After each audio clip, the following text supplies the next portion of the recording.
Hello, my dear students. This is Dr. Smita Nayak, Professor and HOD, Department of Pharmaceutics at the Gellot Institute of Pharmacy, Koperkerne. Today, we are going to discuss a very important aspect of factories, that is the Factories Act 1948. Now, as you all know, factories are responsible for manufacture of various consumer goods, pharmaceutical as well as non-pharmaceutical. But whenever there is a factory, there are some rules and regulations governing these factories. Let us see what are the rules and regulations that govern factories in India.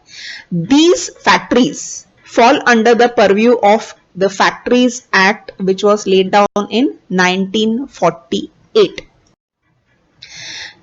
To give you a brief history of the Factories Act, in Great Britain, in the second half of the 18th century, that is around 3 centuries back, there was a rapid growth of industrial towns and factories.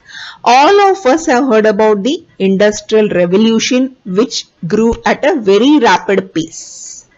As factories were started and proliferated without any planning, it was seen that they employed women and children, minors, who had to work in the factories for more than 12 hours a day under conditions that were not ideal, that were harmful, and that ruined the health of so many workers. Because of this, some of the employees took the initiative to implement labor legislations, and thus the very first Factories Act came into existence in 1819 in Great Britain. The same Factories Act was brought to India, and after certain modifications, the final amendment of the Factories Act took place in 1948, and that is the year in which the Factories Act was officially laid down in India. Okay, let us see more about the Factories Act. The first Factories Act was passed as early as 1881. It was a copy of the Factories Act of Great Britain. This act was basically designed to protect children and to provide a few measures for the health and safety of the workers, majority of whom were women and children. This law was applicable only to those factories where 100 or more workers were employed. And this Factories Act underwent several modifications, and the final Factories Act 1948 is still in existence and in being used today to protect the interests of the workers. What are the objectives of Factory Act? The objectives of the Factory Act are to afford protection to human beings from long hours of work, to provide healthy and sanitary conditions in the factories where these people work for 8 hours or more, to take precautions for the safety of workers, to provide for prevention of accidents on machines as well as the prevention of accidents of workers, to regulate and control the working by appointing inspectors by the state governments. Okay, so these were the objectives for which the Factories Act was laid and was amended from time to time.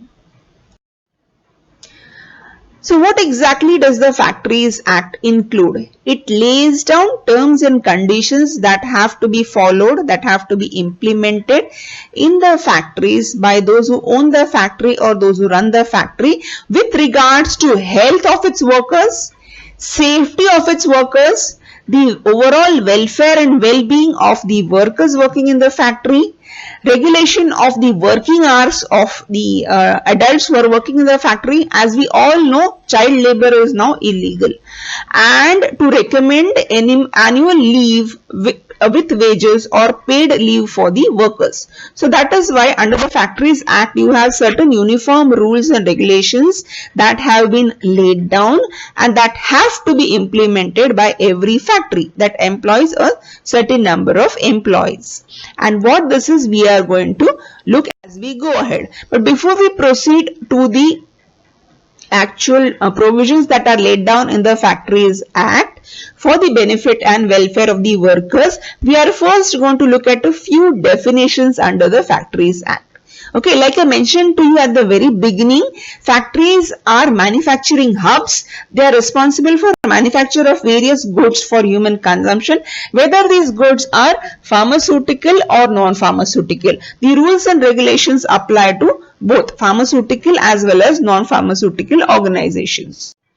So, coming back to the definition, manufacturing process means any process for making, altering, repairing, ornamenting, finishing, packing, oiling, washing, cleaning, breaking up, demolishing, or otherwise treating or adapting any article or substance with a view to its use, sale, transport, delivery or disposal, or pumping oil, water, sewage or any other substance, or generating, transforming, transmitting power, or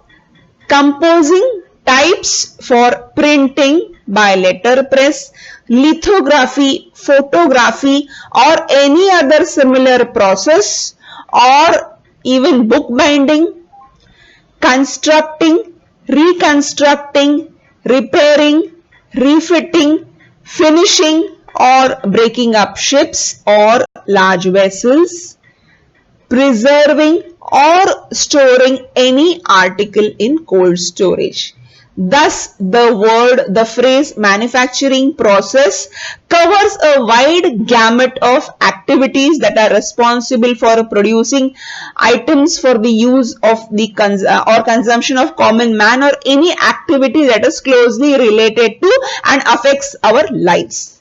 So, all these different activities come under manufacturing process, and any factory that takes up these manufacturing processes has to comply with the Factories Act. Going to the next definition, that is factory. Factory means any premise where 10 or more workers are working or were working on any day of the last 12 months and in any part of which a manufacturing process, as discussed on the previous slide, is being carried out with the aid of power. So where there is electricity consumption, where there are 10 or more workers and they have been working currently or in the last 12 months and they are carrying out any of the activities that is listed under the manufacturing process, this is a factory. Next, B. Whereon 20 or more workers are working or were working on any day of the preceding 12 months and in any part of which a manufacturing process is being carried on without the aid of power. Let us say a handloom industry where electricity is not used, but when there are 20 or more workers or there were 20 or more workers in the last 12 months, that premise is a factory. But does not include a mine subject to the Operation of the Mines Act 1952 or a mobile unit belonging to the armed forces of the Union, a railway running shed or a hotel, restaurant or eating place. So a large restaurant is not a factory. Okay, it is not covered under the Factories Act. It comes under a different act. Moving ahead, Let us see what is the definition of a worker under the Factories Act 1948.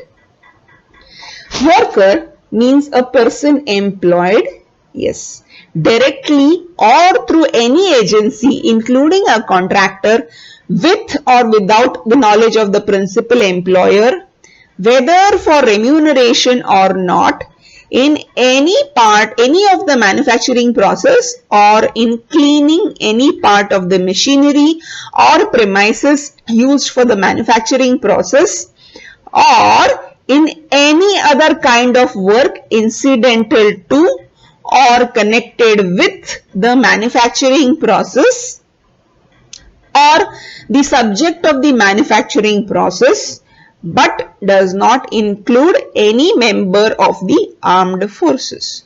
So, a worker is one who is involved directly in the manufacturing process or indirectly by contributing to cleaning of the machinery or premises or carrying out any other work that is essential and a bypart of the manufacturing process, but does not include any member of the armed forces.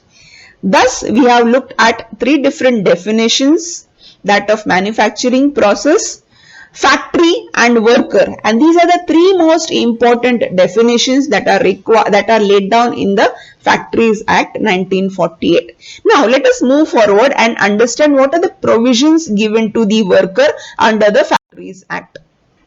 Okay, so these are the provisions that are laid down in the Factories Act, and the Factories Act states that the management of the factory should take care of the following criteria in order to safeguard the welfare and the health of its workers.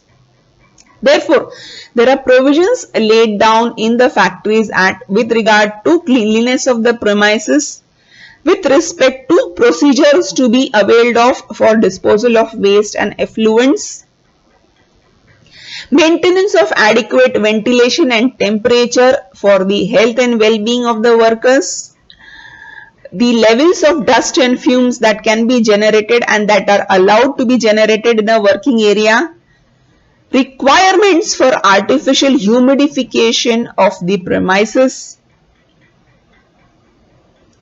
the number of workers that can be employed in a particular unit such that overcrowding is avoided, need for and necessity for such provisions that like lighting, drinking water, clean latrines and urinals and spittoons to safeguard the health of its employees.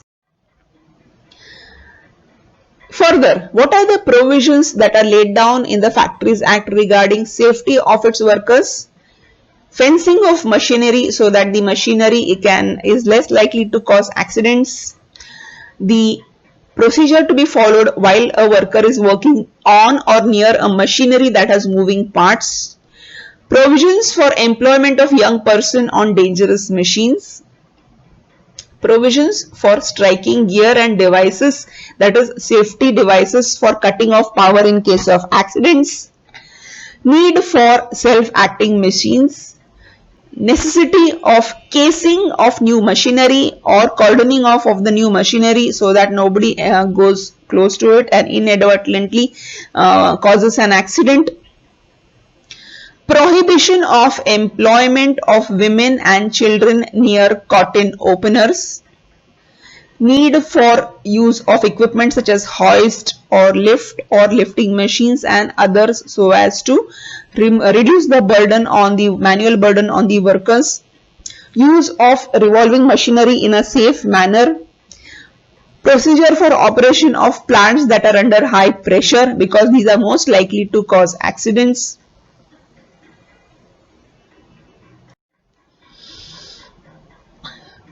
Cleanliness, maintenance and upkeep of floors, stairs and means of accessing.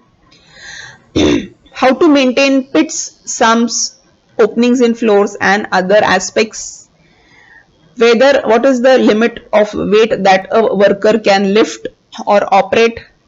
Need for protection of eyes against dangerous fumes, gases and means to do so. What are the precautions regarding use of portable electric lights in the workplace? What are the preventive measures to be taken when explosive or inflammable dust or gas is being handled? What are the precautions to be taken if accidental fire takes place?